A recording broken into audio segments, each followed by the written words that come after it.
soberano, mi Salvador.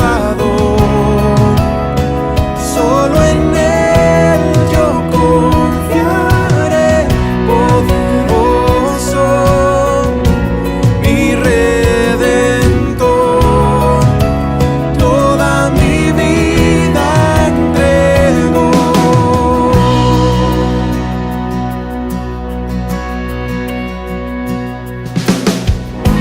No temeré, pues en tu amor seguro estoy. Tu salvación eterna es, eres fiel.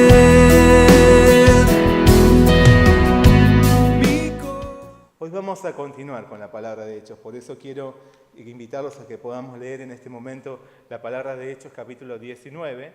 Vamos a estar leyendo de manera alternativa los versículos 11 hasta el 20.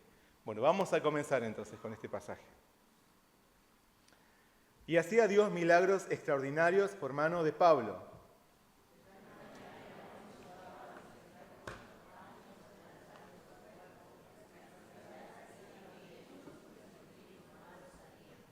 Pero algunos de los judíos, exorcistas ambulantes, intentaron invocar el nombre del Señor Jesús sobre los que tenían espíritus malos, diciendo: os conjuro por Jesús, el que predica Pablo.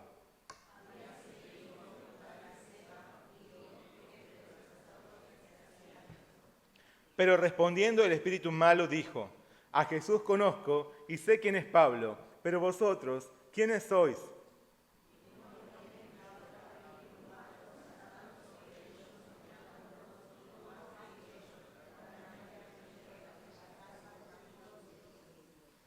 Y esto fue notorio a todos los que habitaban en Éfeso, así judíos como griegos, y tuvieron temor todos ellos, y era magnificado el nombre del Señor Jesús.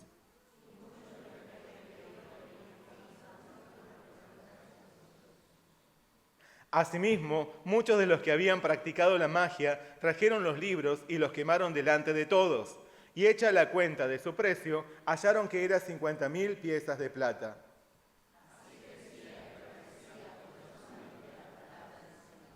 Muy bien, hasta ahí es el pasaje que estamos compartiendo en este día. Vamos a realizar juntos primeramente una oración.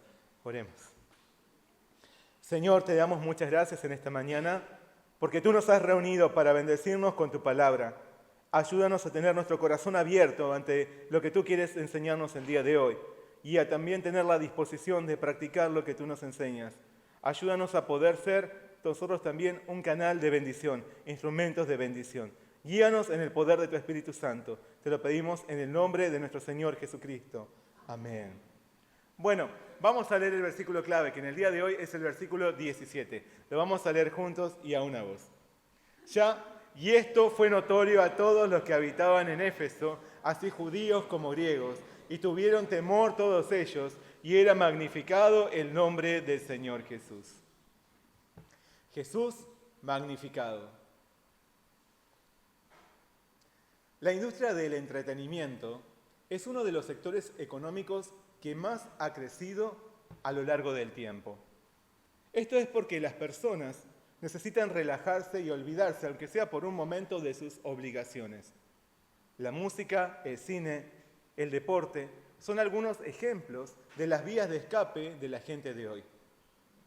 Para quienes buscan desconectarse, los espectáculos, por ejemplo, son una muy buena opción para algunos. En esto, comúnmente, somos nosotros quienes nos trasladamos hacia el show. Pero en la antigüedad era más frecuente que el show viniese al encuentro de la gente por medio de grupos de animadores y artistas ambulantes que recorrían las grandes ciudades y también los pueblos más pequeños. Esos grupos eran muy variados y vivían de entretener a las personas, movilizando sus emociones, su asombro, sus sonrisas. Actores, humoristas, magos e ilusionistas, acróbatas y también exorcistas, dudosos médicos, filósofos y predicadores. Todo el pueblo se reunía para ver lo que los nuevos visitantes tenían para mostrarles. En el primer siglo, la gran ciudad de Éfeso resultaba muy atractiva a los grupos ambulantes para hacer sus presentaciones. Claro que Pablo y su equipo misionero, cuando visitaron Éfeso, aunque eran itinerantes, aunque también eran ambulantes, no pertenecían a la industria del entretenimiento. Y si bien hubo quienes trataron de tomarlos como un espectáculo, ellos no utilizaban la fe como un motivo de gira artística. Aunque sí había otros que lo hacían, utilizaban la religión para ganar popularidad y dinero. Sin embargo, el Evangelio de Jesús no representa un entretenimiento ni un negocio, más allá de que siempre ha habido inescrupulosos imitadores. Tristemente, hoy en día hay quienes asisten a la iglesia con esta idea. Acá estoy, entreténganme. Y también hay iglesias que se esfuerzan por hacer de sus cultos espectáculos antes que reuniones de oración o reuniones de adoración al Señor. Aún así, un culto no es un concierto, ni una representación actoral, ni el show de un club vecinal. El pastor no predica para entretener, sino para compartir la verdad de la palabra de Dios y revelar la gloria del Señor. O al menos así debiera ser.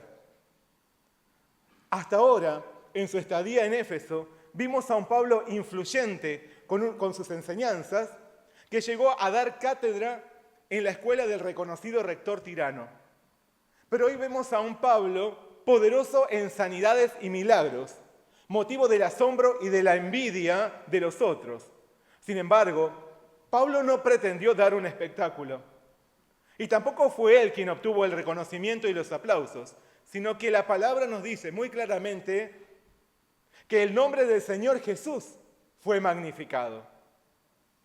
Como Pablo, consagremos por entero al Señor nuestras vidas para adorarle y manifestar su gloria y su poder por nuestras palabras y también por nuestras acciones. No para entretener a los otros, no para divertir, no para hacer un buen negocio, sino para que el nombre de nuestro Señor Jesús sea magnificado. Amén.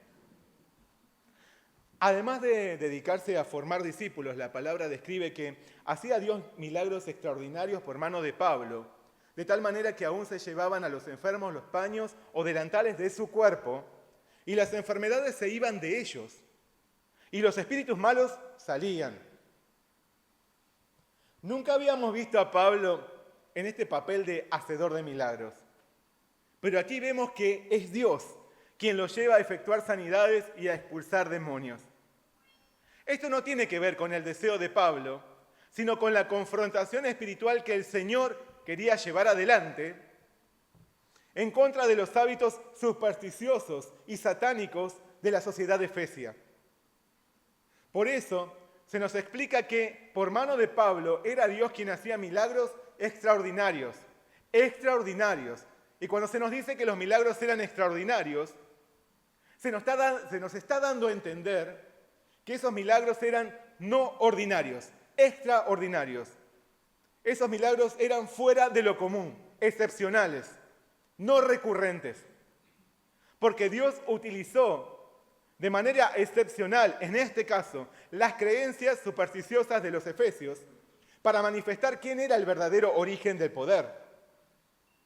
Para la gente de aquella época, tanto la vestimenta como la sombra de alguien eran extensiones de su persona. Por lo tanto, creían que la ropa y también la sombra emanaban la esencia y el poder de su dueño. Conforme a esta superstición, Dios realizó milagros usando los paños y delantales de Pablo de manera sobrenatural para revelar no el poder de esas prendas, ni el poder del apóstol, sino el poder del verdadero y único Señor. Porque Dios era el que sanaba a los enfermos y expulsaba a los demonios de los oprimidos. Pablo únicamente fue un instrumento de Dios que proclamaba el nombre del Señor Jesús. Muchos estaban asombrados por los milagros de Pablo, pero algunos sintieron envidia de lo que el apóstol hacía y quisieron imitarlo. Tal como ocurre cuando algún producto o negocio es exitoso, trataron de copiarlo. Fue así que algunos de los judíos exorcistas ambulantes intentaron invocar el nombre del Señor Jesús sobre los que tenían espíritus malos, diciendo: os conjuro por Jesús, el que predica Pablo. Dentro de las prácticas de los efesios, la hechicería era muy popular. Por eso utilizaban conjuros invocando el nombre de algún ser sobrenatural para adueñarse de su poder. De esta forma, viendo la obra exitosa que Pablo realizaba, unos exorcistas ambulantes judíos quisieron apropiarse del nombre de Jesús para su propio beneficio. Pero el nombre del Señor Jesús no puede ser utilizado de forma deshonrosa sin que esto produzca graves consecuencias. Al igual que los artistas itinerantes que recorrían el imperio con sus presentaciones, también había quienes visitaban los pueblos pretendiendo expulsar demonios con sus evocaciones. Eran conocidos como exorcistas de oficio, que hacían de la expulsión de demonios su trabajo y un espectáculo para los curiosos. Entre los exorcistas, los judíos eran muy populares y respetados por provenir de una cultura milenaria. Aún así, por más que alguien sea liberado de un espíritu inmundo, si su corazón no se llena de la presencia del Señor, esa persona queda expuesta a una condición peor. Jesús advirtió: cuando el espíritu inmundo sale del hombre, anda por lugares secos, buscando reposo, y no hallándolo, dice: volveré a mi casa de donde salí. Y cuando llega la halla barrida y adornada. Entonces va y toma otros 7 espíritus peores que él, y entrados moran allí. Y el postrer estado de aquel hombre viene a ser peor que el primero. Así que lo que los exorcistas ambulantes ofrecían no era una solución a las almas oprimidas, sino un mero espectáculo. Entre los que pretendieron usurpar el nombre de Jesús, había 7 hijos de un tal Esceva, judío, jefe de los sacerdotes que hacían esto. 7 hombres dedicados al exorcismo quisieron usar el nombre del Señor en sus conjuros al enfrentarse con un endemoniado en Éfeso.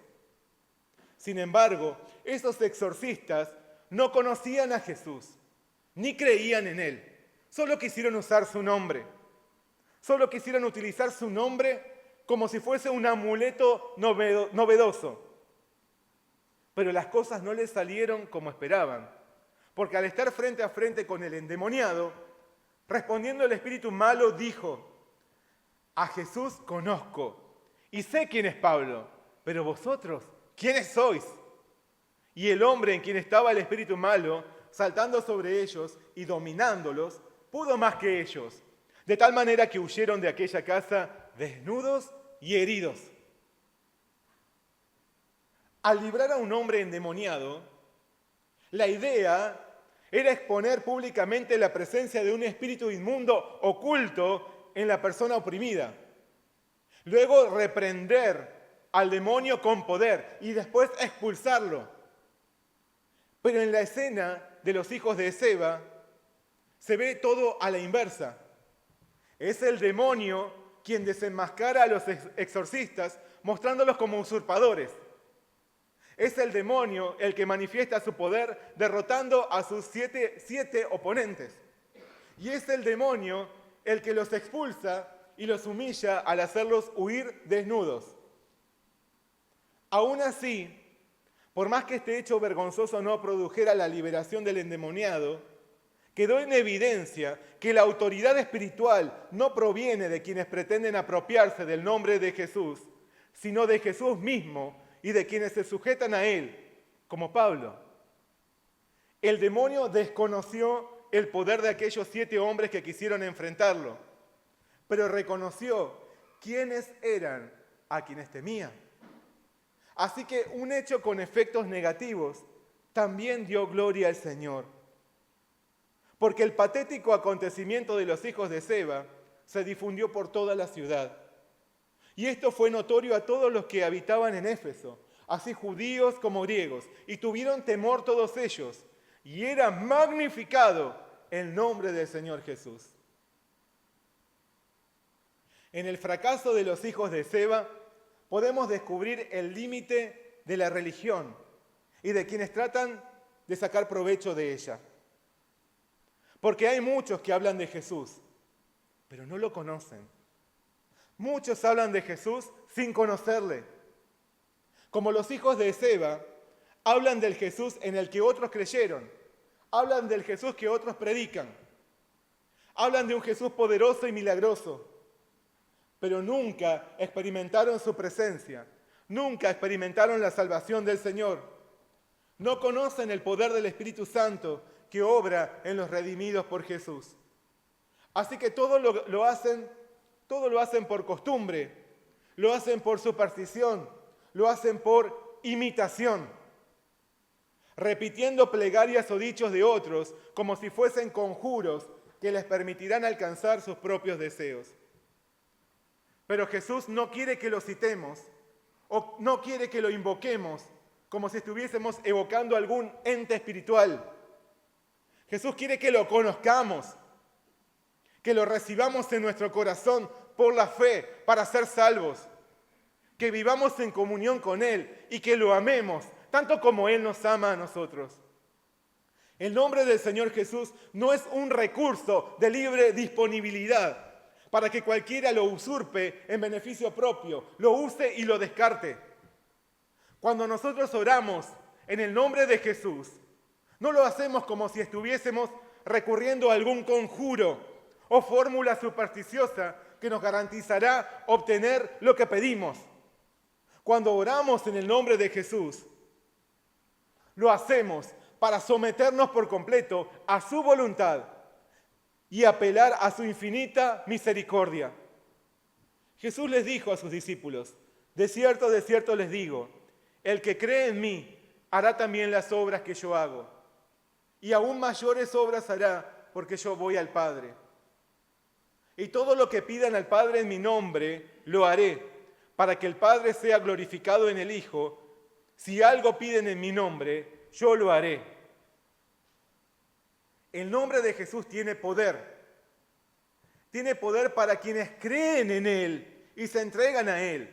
De cierto les digo, el que cree en mí hará también las obras que yo hago. El que cree. El nombre de Jesús es poderoso para el que tiene fe en Él y permanece en Él. Pero para quienes usurpan su nombre y quieren adquirir ventajas personales al usarlo, solo puede haber vergüenza, humillación y fracaso. Entre los 10 mandamientos que Moisés expuso ante el pueblo de Israel, Dios señaló: no tomarás en vano el nombre del Señor tu Dios, porque yo, el Señor, no consideraré inocente al que tome en vano mi nombre. Por lo tanto, nadie puede apropiarse indignamente del nombre del Señor sin padecer las consecuencias. Nadie puede usurpar el nombre de Jesús sin sufrir el fracaso, la humillación y la vergüenza. Ahora bien, en medio de una sociedad en la que también, como en Éfeso, reinan los hábitos supersticiosos y satánicos, ¿cómo consideramos nosotros el nombre de nuestro Señor Jesús? ¿Como una superstición? ¿Como un conjuro para ganar nuestros propios deseos? ¿A quién nos parecemos más? ¿A los hijos de Seba o a Pablo? Proclamemos el nombre de Jesús ante el mundo para que todos puedan ver su maravilloso poder de salvación. En el nombre de Jesús hay poder. Amén. Hay poder para sanar. Hay poder para librar al cautivo. Hay poder para salvar. Pero ese poder es para el que cree y permanece en él. En el nombre de Jesús, el nombre de Jesús siempre será magnificado. Que su nombre no sea glorificado por nuestra derrota, como sucedió con los hijos de Seba. Que el nombre de Jesús sea magnificado por medio de nuestra vida ejemplar y perseverante comunión con el Señor, al igual que Pablo. Amén. Sea el nombre de Jesús magnificado por tu vida.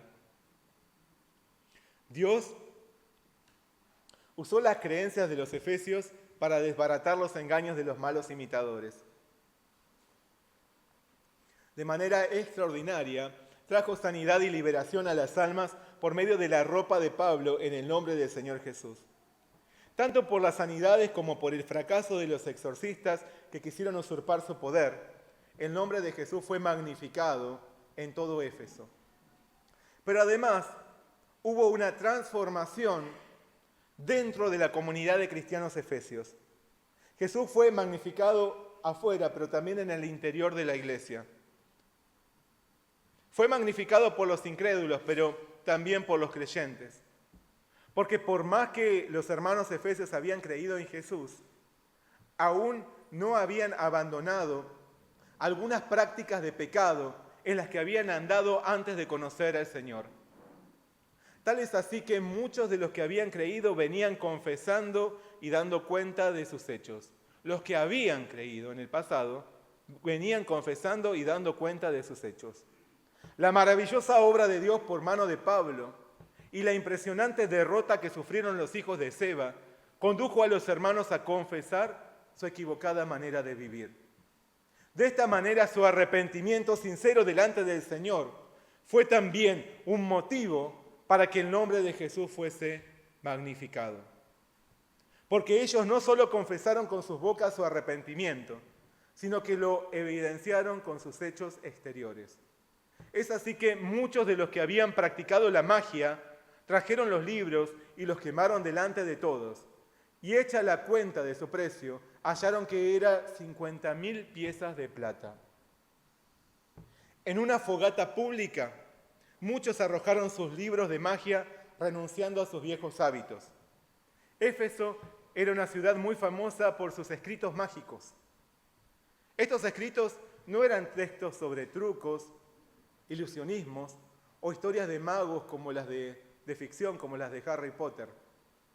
Estos escritos mágicos contenían conjuros, invocaciones de espíritus y procedimientos de ocultismo y brujería. La práctica de la hechicería estaba ampliamente difundida y aceptada en el pensamiento común de la sociedad efesia. Así que esas falsas creencias manifestaban la influencia del diablo sobre los efesios y, como es habitual en las obras satánicas, iban acompañadas de grandes ganancias económicas para quienes propagaban la magia. Esto se ve en las 50.000 piezas de plata que habían costado los libros quemados. ¿Saben cuánta plata sería actualmente? Como $1,5 millones. Pero podríamos pensar que los que trajeron sus libros a la hoguera pública fueron los incrédulos que reconocieron el poder del nombre de Jesús. Sin embargo, la palabra expone que los que trajeron esos escritos para ser quemados eran los miembros de la comunidad cristiana de Éfeso. Esos que habían venido confesando sus hechos. ¿Qué hechos habían confesado? Y bueno, que todavía mantenían esas prácticas de la magia que se solía tener en Éfeso. Ellos habían practicado la magia y aún tenían en su poder esos libros de hechicería. Esto nos resulta llamativo y perturbador. ¿Cómo puede ser que los cristianos aún mantuviesen esa clase de material satánico en sus hogares? ¿Cómo es posible? Sin embargo, más allá de escandalizarnos por esos cristianos flojos, la palabra nos lleva a examinar qué tipo de material hemos nosotros guardado hasta ahora, aún siendo cristianos, no solo en nuestras casas, sino sobre todo en nuestro corazón. Aún siendo cristianos, ¿qué clase de material hemos guardado hasta ahora? En nuestras casas, pero sobre todo en nuestro corazón. Respecto a las prácticas del ocultismo, la palabra es clara en varios pasajes. En uno de ellos nos dice: no sea hallado en ti quien haga pasar a su hijo o a su hija por el fuego, ni quien practique adivinación, ni agorero, ni sortílego, ni hechicero, ni encantador, ni adivino, ni mago, ni quien consulte a los muertos. Dios manifiesta contundentemente que Él desaprueba todo tipo de práctica relacionada con el ocultismo y la brujería. ¿Ustedes creen que estas son cosas del pasado? Todavía hay muchos que aún hoy practican la brujería e invocan a los demonios o recurren a diferentes tipos de adivinación. Dan ofrendas a los espíritus y hacen pactos para ganar algo de este mundo o para hacerles daño a los demás. ¿Ustedes creen que estas son cuestiones solo de los incrédulos? Penosamente, si hiciéramos un relevamiento entre los cristianos, nos sorprenderíamos al ver cuántos todavía mantienen materiales y prácticas que el Señor condena.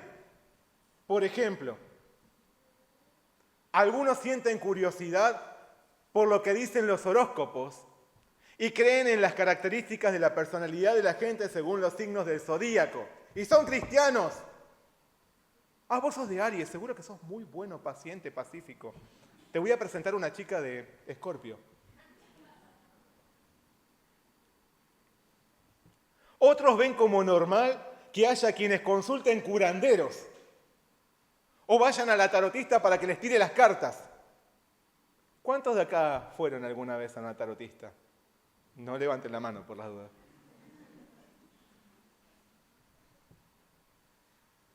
Algunos ponen atención en lo que soñaron la noche anterior y se guían en el día siguiente a vivir según supersticiones, porque si soñé con esto me puede pasar esto. Y si no, van y se juegan un numerito en la quiniela.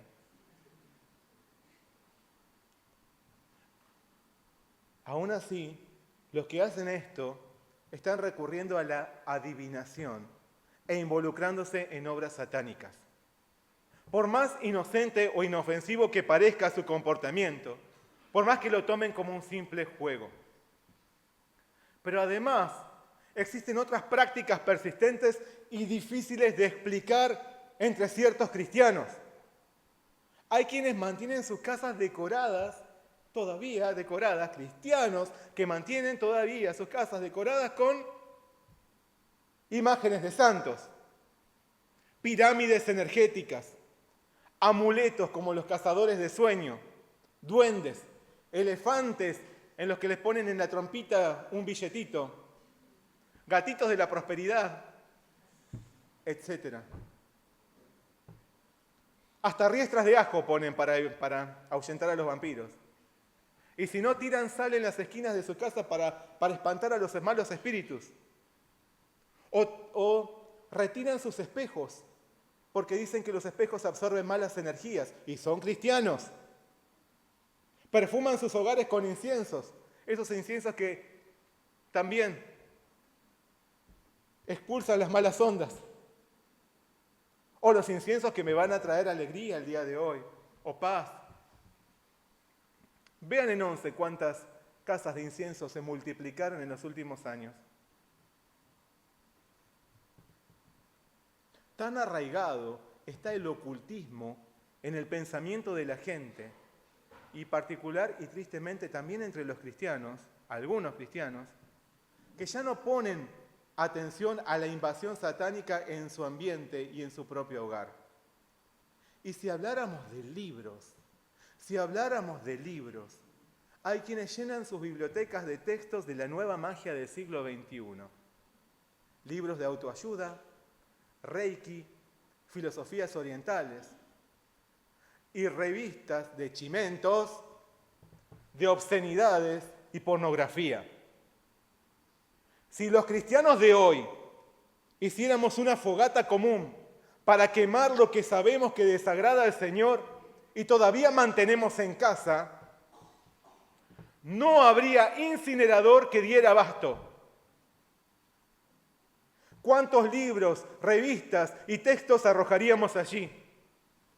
¿Cuántas computadoras, celulares y dispositivos electrónicos con material inapropiado?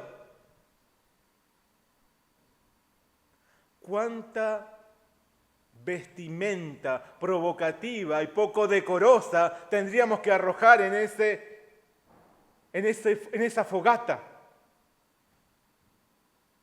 ¿Cuántos pensamientos, acciones ocultas y malos hábitos debieran ser confesados y arrojados en ese fuego?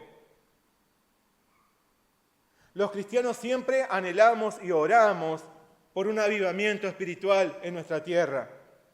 Pero mientras mantengamos los libros de magia en nuestro poder, ¿cómo podría ser esto posible? Cuando los efesios confesaron sus hechos y quemaron sus libros mágicos, crecía y prevalecía poderosamente la palabra del Señor. ¿Cuáles son los libros de magia que todavía guardas en tu casa y en tu corazón?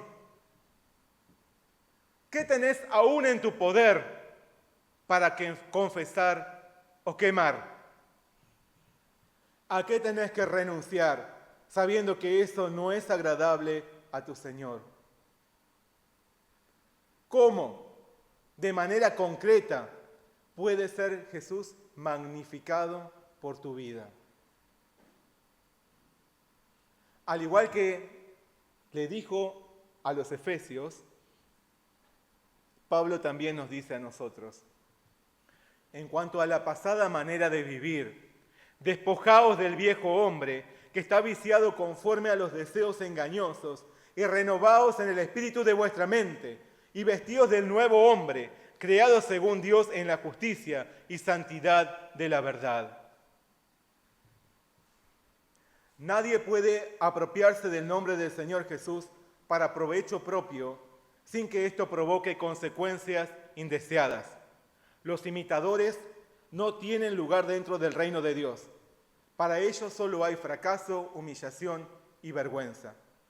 Tampoco nosotros podemos ser de bendición si mantenemos en nuestro poder los viejos hábitos del pecado. Debemos quemar todo libro de magia en el fuego de la santidad del Señor.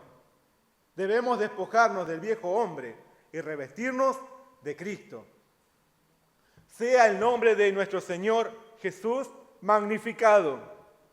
Sea el nombre de Jesús magnificado por nuestra vida consagrada y libre de todo vestigio de pecado. El nombre de Jesús tiene poder, poder para sanar, poder para librar, poder para salvar. Que nuestro Dios use nuestra vida, como lo hizo con Pablo, para que sea el nombre de Jesús magnificado. Amén. Vamos a orar juntos. Señor Padre Celestial, hoy te damos muchas gracias por bendecirnos con tu palabra y gracias por mostrarnos que, sea como sea, tu nombre siempre será magnificado. Pero nosotros no queremos que tu nombre sea magnificado por nuestras derrotas, sino más bien sea magnificado por someternos a ti y para que tú puedas obrar por mano nuestra tus obras maravillosas.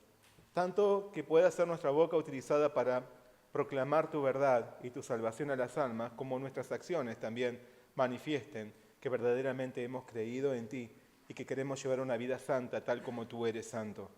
Señor, queremos pedirte perdón hoy por haber guardado en nuestro poder, por haber guardado en nuestras casas y más en nuestro corazón aquello que reconocemos que es desagradable a ti.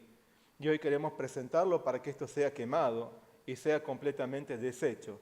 Señor, queremos pedirte que tú utilices nuestra vida y que también traigas tu presencia en medio de nuestra tierra, para que no persista la superstición y la obra satánica, sino que tu nombre sea magnificado también en medio de nuestra sociedad. Te damos muchas gracias porque sabemos que esto así será, porque tú siempre vences, tu victoria es ineludible. Señor, te damos muchas gracias por todo. Sea tu nombre magnificado. Te pedimos todo esto en el nombre de nuestro Señor Jesús. Amén.